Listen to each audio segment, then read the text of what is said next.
Thank you, everybody, for letting me come and testify.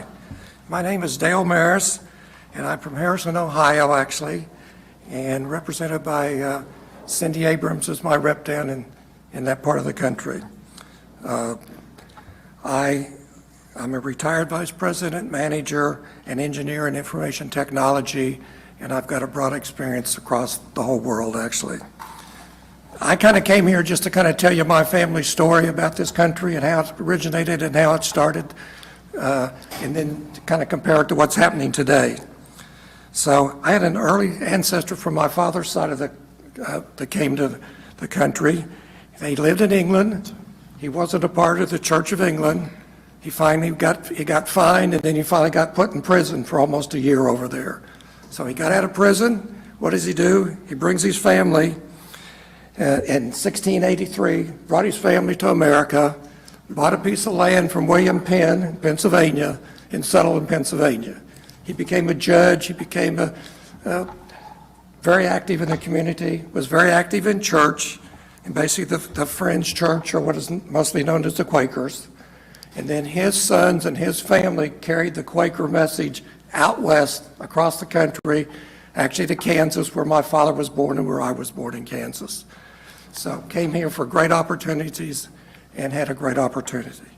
On my mother's side of the family, they moved here from Germany a couple of generations back, and they moved to Kansas.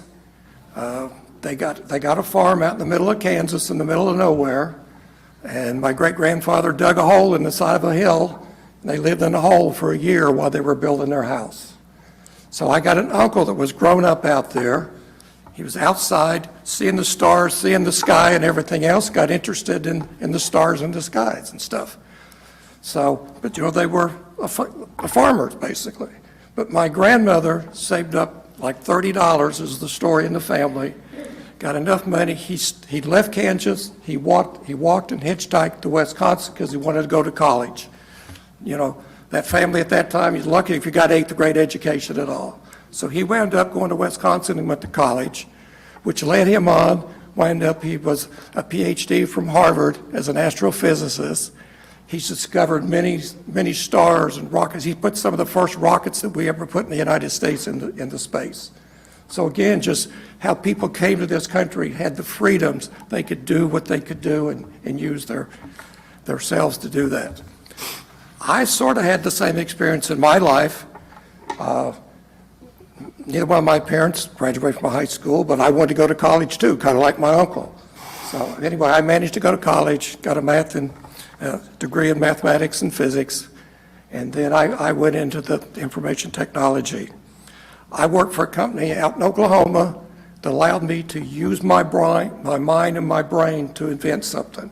So I came up with a new software in the 70s that was very leading edge technology, and it got accepted, was used by there's about 6 or 8 companies that market it worldwide.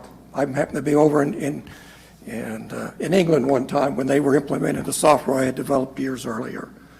So there's all this opportunity, there's all these things we've done here to do that we have advanced civilization like no other country, no other place in the world has ever seen. Now, today, I'm concerned with the direction that we're going with everything, and that things are turning around. We're getting all these restrictions placed on us. I actually have a son in the back of the room who's a pilot for American Airlines, okay? He has a genetic condition. He's really should not get the vaccine. Well, he's looking at losing his job any day. He's got 2 of his offsprings that have changed their careers through the same factor. So now we're just restricting people who can't go to their potentials, who can't keep this country going on, like we did before. So anyway, I really believe in the Convention of States. I'm fully behind this, working all the time, and I think it's the peaceful, legal, proper manner to make some changes to fix these things. So I'm more here to bring my personal story.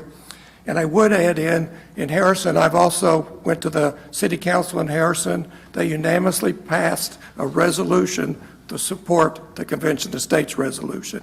And I can guarantee you those people out there, probably 90% of them are behind this. So I want you to know the people I see out there are so much in supportive of this, that you've got a lot of constituents that's all behind this, all over. I thank you.